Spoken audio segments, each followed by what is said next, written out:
বাইরে গিয়ে তো আমরা অনেক দাম দিয়ে স্ন্যাক্স আইটেমগুলো কিনে খাই, কিন্তু একটু বুদ্ধি খাটিয়ে 100 টাকা 120 টাকা খরচ করেই ঘরেই তৈরি করা যায় চাইলে খুব সহজে। আসসালামু আলাইকুম সবাইকে। আজকে আমি চিকেন শাসলিক বানাবো। অনেকবার এটা বানিয়েছি বাসায়, কিন্তু সবাই এত বেশি পছন্দ করে সেটা আমাকে বারবারই বানাতে হয়। তো খুব কম টাকায় খুব কম খরচে আসলে এটা বাসায় বানানো যায়, বাইরে গিয়ে অত চড়া দাম দিয়ে খাওয়া লাগে না। তো আমি এখানে চিকেনের 2 পিস মাংস নিয়ে নিলাম, এগুলোকে ছোট ছোট করে কিউব করে কেটে নিলাম। এখন ঘরে যা মশলা উপকরণ আছে সেটাই দিয়ে দিব, সাথে একটু গোলমরিচ একটু লেবুর রস দিয়ে ভালো করে মেখে এগুলো ম্যারিনেট করে রাখবো কিছুক্ষণের জন্য। ম্যারিনেট করে রাখলে মাংসগুলো তাড়াতাড়ি সিদ্ধ হয়ে যায়, তো সেই জন্য ম্যারিনেট করে রাখাটাই ভালো। এখানে একটা ক্যাপসিকাম নিয়ে নিয়েছি, এটা অর্ধেক দিব, পুরোটাই দিব না। এখন ক্যাপসিকাম বাজারে তেমন বেশি পাওয়া যায় না, তারপর অনেক খুঁজে টুজে একটা নিয়ে আসলাম, যেহেতু শাসলিক তৈরি করব। এখন এখানে ভালো করে এগুলো কেটে নেব ছোট ছোট করে কিউব করে। চিকেন শাসলিকে এই সবজিগুলো না দিলে খেতেও তেমন ভালো লাগে না।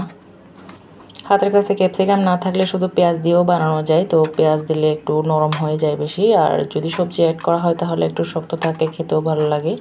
এখন এখানে পেঁয়াজ কেটে নেব, সাথে একটু গাজরও কেটে নেব। টমেটো থাকলে একটু বেশি ভালো হতো, আমার কাছে এখন হাতের কাছে টমেটো নেই, সেজন্য দিতে পারলাম না। এখন সবগুলো সবজি মাংসের সাথে ভালো করে একটু মেখে নিব। মাংসের সাথে সবজিগুলো মাখানোর পর এগুলোতে আলাদা করে লবণ মরিচ কিছুই দেওয়া লাগবে না। এখন কিছু শাসলিকের কাঠির মধ্যে আমি এগুলো ঢুকিয়ে নিব। শাসলিক বানানোর সময় শাসলিকের কাঠিগুলো কিছুক্ষণের জন্য পানিতে একটু ভিজিয়ে রাখতে হয়, না হয় এগুলো ভাজার সময় পুড়ে যাওয়ার সম্ভাবনা থাকে। তো আমি কিছুক্ষণের জন্য এগুলো পানিতে ভিজিয়ে রাখছি। এখন সবজি আর মাংসগুলো ভালো করে শাসলিকের কাঠির মধ্যে একটা একটা করে গেঁথে নেব। এটা বানানো অনেক ইজি, বানানোর আগে অনেক কঠিন লাগছিল ব্যাপারটা। আসলে যে কোনো কাজ করার আগে একটু কঠিনই মনে হয়, করার পর অনেক সহজ লাগে। ঘরে থাকা কিছু উপকরণ দিয়ে খুব কম সময়ে এটা খুব তাড়াতাড়ি তৈরি করা যায়। তো আমি এখানে সবগুলা কাঠির মধ্যে ঢুকিয়ে নিলাম, তো ব্যাপারটা খুব ভালোই লাগতেছিল।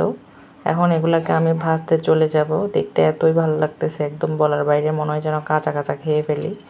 এখন এখানে কিছু টমেটো সস নিয়ে নিলাম, সাথে একটু সয়াবিন তেল দিয়ে দিলাম। এখন আর একটু তেল দিব হালকা করে, বেশি তেল লাগে না এটাতে ভাজতে।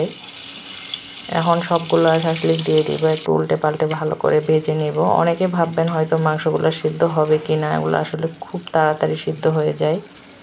তেল মাখানো সসগুলো উপর থেকে দিয়ে দিব, যাতে থিকনেসটা সুন্দর আসে, মানে খেতেও ভালো লাগবে। তো আমি সবগুলো সস একদম উপর থেকে দিয়ে দিলাম। এগুলা উল্টে পাল্টে ভালো করে ভেজে নেব।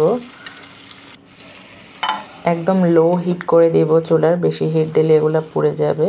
2-1 মিনিটের জন্য একটু ঢেকেও দিয়েছি, যাতে একটু তাড়াতাড়ি সিদ্ধ হয়ে যায়, সন্ধ্যার টাইম যেহেতু সময় খুব কম।